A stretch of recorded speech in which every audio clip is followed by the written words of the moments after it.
My name is Jens Munk. I'm a co-CEO with DHB. DHB is a Munich-based, fully licensed and regulated bank. We believe we have a unique focus on the tech ecosystem and have provided about 300 million worth of debt for the tech ecosystem over the last couple of years. So, you know, looking at debt and providing debt, most people will say, hold on, marrying debt with relatively early stage companies is a recipe for disaster, right? And some people will even say that debt is the last resort. So if all sort of like fundraising initiatives fail, I can certainly raise some debt, you know, and let's call up Jens and see if he can give us some debt real quick, you know, to make sure that we don't croak. Now, I don't think debt is the last resort, and let's talk about a couple of examples of companies that are some of Europe's fastest growing technology companies. Look at McMarklet, for instance, a technology applied to real estate markets, just recently raised a Series C of 50 million. You know, look at Cluno, raised 36 million of equity over the last year or so. Hollydo raised a 40 million Series C. Billy, B2B, FinTech raised 30 million in a Series B. And I think what those companies have in common is the fact that they have the ability to raise large amounts of equity. And the other thing they have in common is that they've been working with us to actually tap into the debt markets to really do two things, which is balance the equity structure or the capital structure, as well as lowering the cost of capital. So I'm not going to speak too much about DHB today. I want to talk more about debt because I think it's one of those things that is mostly misunderstood in terms of fundraising. And really, if you sort of like leave here today saying that, okay, I'm going to, with an open mind, think about debt in future fundraising initiatives, I would be really, really happy. So I bet sort of like 90% of you, if I say venture debt, you'll have a preconceived notion about what it is, and it'll be product orientated. It will be, okay, so it's a debt product, it has warrants, it has like high double-digit interest rates, it has fees all around, has a huge complicated contract, etc. The thing about venture debt, in my view, is that it's really not about a product. It's about a phase of your company. At least it should be.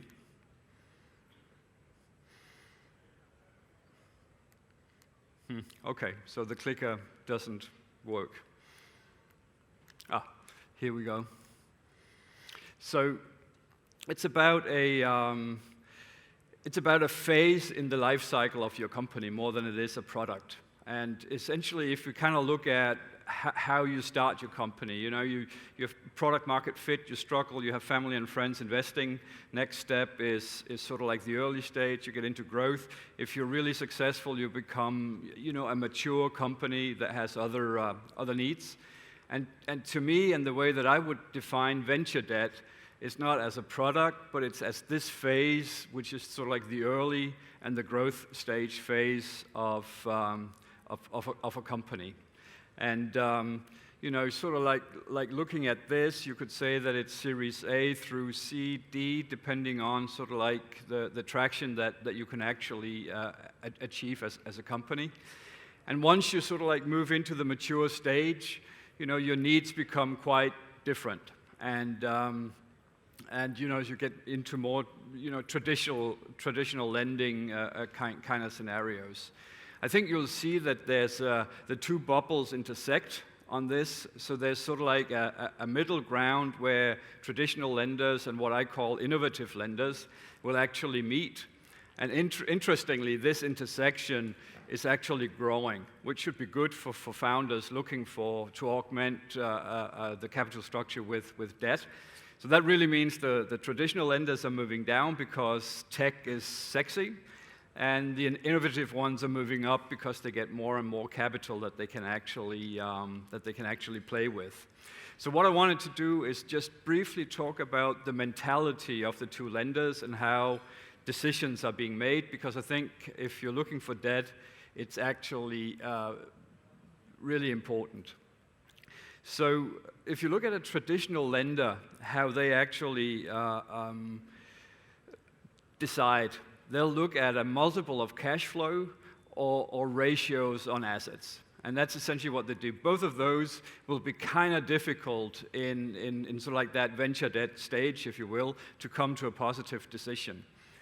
What sort of like the more innovative loan providers will do, including ourselves, is that we will certainly look at your history, however limited that, might be.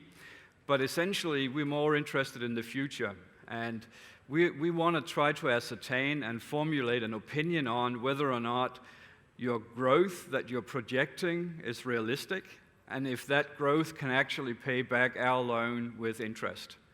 Now, in sort of like the newer lender space, there's really two cash flow streams that we believe are interesting.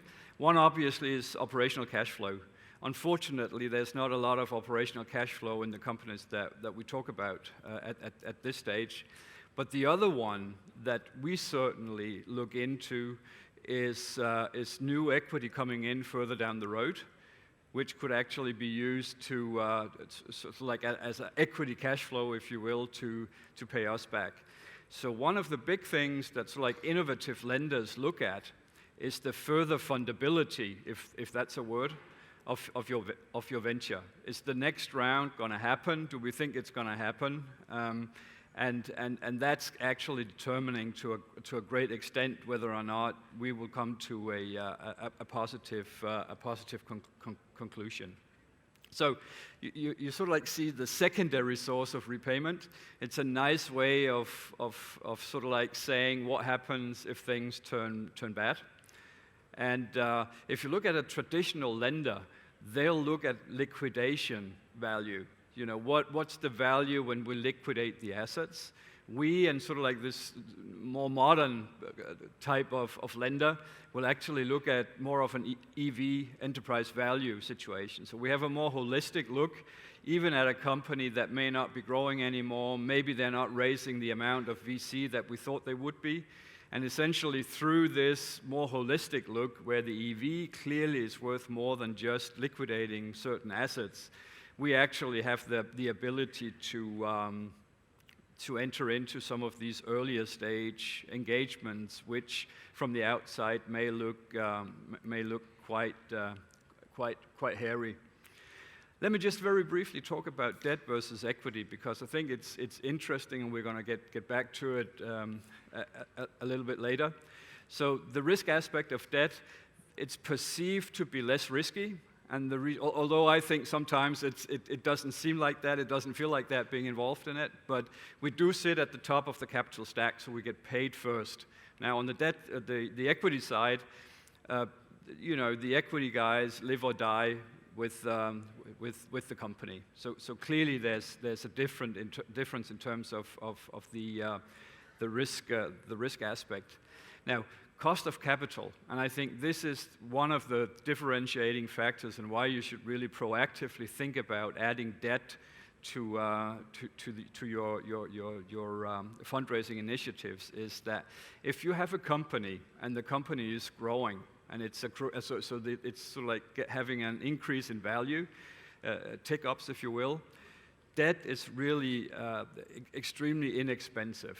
If you grow, it actually becomes almost negligible, sort of like the price of debt.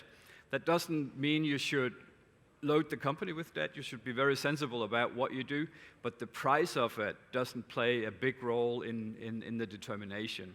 Now, if you have a growing company and you sell shares, clearly that's going to be extremely expensive. So there's that difference. Most of our loans are secured. There are certain situations where it's not. The various ways of doing that, we only have 10 minutes, we're not going to be able to get into it. Equity is clearly unsecured, nothing to do, unless obviously there's a liquidation event. And sort of like the last thing are the rights, if you will. So on the equity side, clearly there's a whole package of minority shareholder rights, preference shares, board rights, etc. Now, we tend to have, if any, extremely light rights that we have. From time to time, there'll be a covenant, but most of the time, we actually have zero rights, if you will. So we kind of go along, certainly in terms of that, on the ride. Now, I think what you'll see is that I've painted a little bit of an adversarial picture, debt versus equity. But the real magic actually happens if you mix the two. And we've sort of like done a little bit of an illustrative example here, where one scenario allows us to raise 62 million, I believe it is, in pure equity. That's sort of like the bottom line up there. There's another scenario where we raise 77 million, of which 45 million is equity, and essentially, just sort of like due to time, we have to be quick. Essentially, what you see is that after 3 rounds of financing, sprinkling in some debt actually allows the Series A and the founders to have around 17% more equity after 3 rounds. Even if you scale this differently and you say we have 5 or 6%, that actually still gets into the millions or the tens of millions, if you will. So I think there's quite a lot of leeway to be had here. And essentially, the real reason why you want to do it, cost of capital and a slightly different capital structure. So I think Mark is standing there. That probably means and I'm not going to go into detail. The only thing I'm going to say is be careful about the debt provider that you seek out.